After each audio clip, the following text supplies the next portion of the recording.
जितनी शांत होती है, कई बार उसके भीतर छिपी कहानियां उतनी ही खौफनाक होती हैं।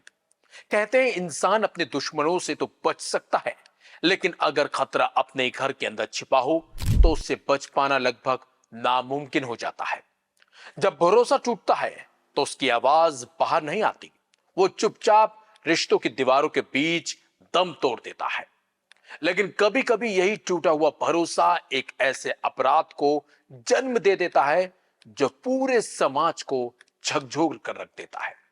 एक पति जिसने 7 फेरों के रिश्तों पर आंख मूंद कर भरोसा किया, एक पत्नी जिस पर आरोप है कि उसने उसी भरोसे को मौत में बदल दिया, और एक तीसरा शख्स जो रिश्तों में भतीजा लगता था, लेकिन पुलिस के मुताबिक वो इस पूरी कथित साजिश का हिस्सा बन गया।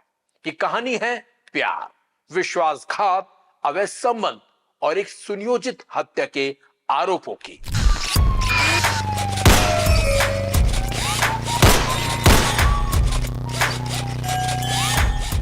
नमस्कार, मैं हूं प्रशांत रोहिला और आप देख रहे हैं क्राइम कथा, जिसमें आज हम आपको सुनाने जा रहे हैं एक ऐसी कहानी जिसमें मौत घर के दरवाजे से नहीं बल्कि अपनों के हाथों अंदर दाखिल हुई।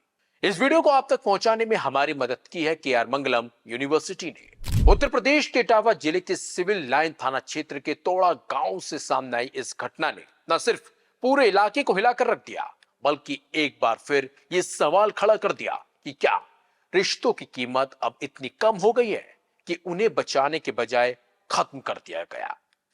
यह है 35 साल के आनंद राजपूत उर्फ महबूब की कहानी। आनंद पेशे से प्रॉपर्टी डीलर था।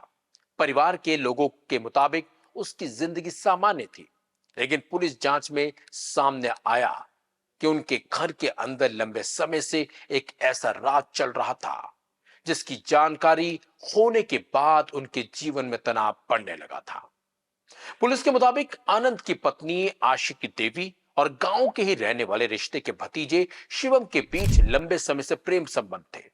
शुरुआत में रिश्ता घर की 4 दीवारी तक सीमित रहा, लेकिन धीरे धीरे आनंद को पत्नी के व्यवहार पर शक होने लगा था।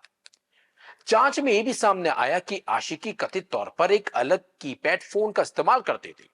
पुलिस का कहना है कि इसी फोन के जरिए वह शिवम के संपर्क में रहती थी ताकि किसी को इसकी भनक ना लगे। लेकिन जब आनंद को इस कथित रिश्ते के बारे में पता चला तो उसने इसका विरोध करना शुरू कर दिया था।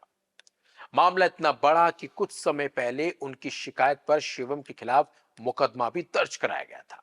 लेकिन पुलिस के मुताबिक मुकदमा दर्ज होने के बाद भी दोनों के बीच संपर्क खत्म नहीं हुआ।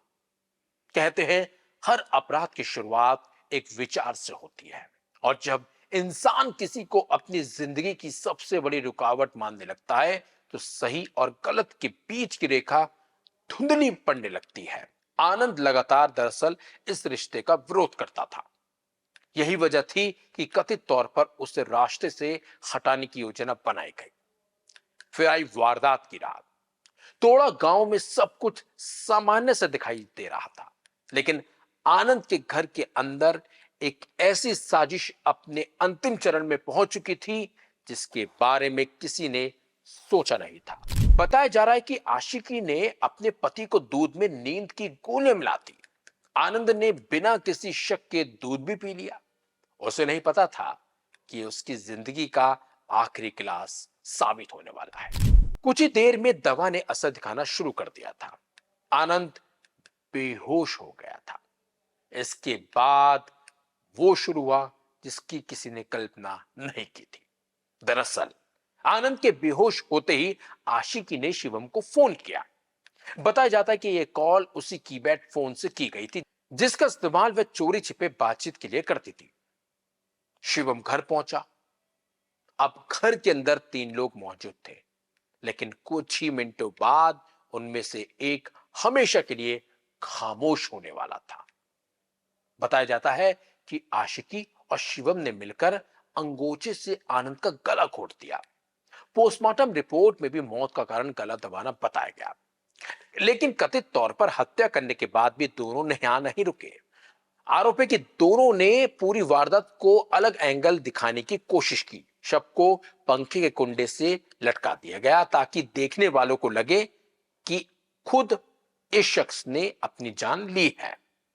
इसके बाद शिवम वहां से चला गया और आशिकी ने खुद को इस पूरी घटना से अनजान दिखाने की कोशिश भी की। सुबह जब परिवार के लोगों ने आनंद का शव देखा तो घर में कोहराम मच गया। गांव में खबर आग की तरह फैल गई। हर कोई यह सोच रहा था कि आखिर आनंद ने ऐसा कदम क्यों उठाया। लेकिन आनंद के पिता शुरू से ही इस घटना को शक के दायरे में ले रहे थे। उन्होंने पुलिस को तहरीर देकर अपनी बहू और उसके एक साथी पर हत्या का आरोप लगाया। इसके बाद civil line police, surveillance team और फॉरेंसिक टीम जांच में जुट गई। जांच के दौरान पुलिस ने पाया कि आशिकी बयान बार बार बदल रही थी। कभी वह घटना को गलत एंगल बता रही थी तो कभी कुछ एंगल बता रही थी और कुछ अलग ही कहानी वो लगातार दे रही थी पुलिस के सामने। जांच के दौरान पुलिस ने पाया कि आशिकी के बयान बार बार बदल रहे हैं। कभी वह घटना को कुछ अलग एंगल दे रही थी तो कभी कुछ और कहानी पुलिस के सामने बयां कर रही थी। यही बात पुलिस के शक को और मजबूत करती चली गई और फिर आया इस कहानी में नया मोड़ जिसने पूरी कहानी को ही बदल दिया। पोस्टमार्टम रिपोर्ट में साफ हो गया कि आनंद की मौत गला घोटकर की गई थी। पुलिस ने एक बार फिर आशिकी से पूछताछ करनी शुरू कर दी। अधिकारियों के मुताबिक सख्ती से पूछताछ के दौरान वह चूट गई और उसने पूरी घटना के बारे में बता दिया। इसके बाद उसकी निशानदेही पर पुलिस ने शिवम को भी गिरफ्तार कर लिया। इटावा के एसएसपी ब्रिजेश कुमार श्रीवास्तव के मुताबिक जांच में सामने आया कि आनंद दोनों के रिश्तों को लेकर विरोध में था। इसी वजह से उन्हें रास्ते से हटाने के लिए ये पूरी योजना बनाई गई थी। ये 12/13 की रात में थाना सिविल लाइंस के तोड़ा गांव में आनंद राजपूत नाम के एक व्यक्ति के बारे में सूचना प्राप्त हुई थी। प्रथम सूचना प्राप्त हुई थी कि उसने फांसी लगा ली है। जब पुलिस ने मौका मुआयना किया तो वहाँ परिस्थितियाँ संदिग्ध थी और ऐसा लग रहा था कि ये फांसी दिखाया जा रहा है, लेकिन इसमें कोई और घटना भी हो सकती है। इस आधार पर मृतक आनंद का पंचायतनामा भर के पैनल से वीडियोग्राफी के साथ पोस्टमार्टम कराया गया। पोस्टमार्टम में मृत्यु का कारण स्ट्रैंगुलेशन आया। इस पर पुलिस ने जो वहाँ की परिस्थितियाँ थी और जो उसके परिजनों ने बताया, उसके आधार पर मृतक आनंद की पत्नी आशिकी देवी को हिरासत में लेकर के पूछताछ करना शुरू किया तो उसने अपना जुर्म स्वीकार किया। कहानी इसमें यह है कि इसकी पत्नी का अपने पड़ोसी एक युवक से, जिसका नाम शिवम राजपूत है, उसके साथ अवैध प्रेम संबंध थे। इस बारे में पूर्व में इसके पति को ने शिकायत करी थी, तो जिस पर उसके खिलाफ छेड़खानी का मुकदमा लिख करके पुलिस ने जेल भी भेजा था। 1 जून को वो जेल से वापस आया। बाद में पुनः इन दोनों के संपर्क हो गए।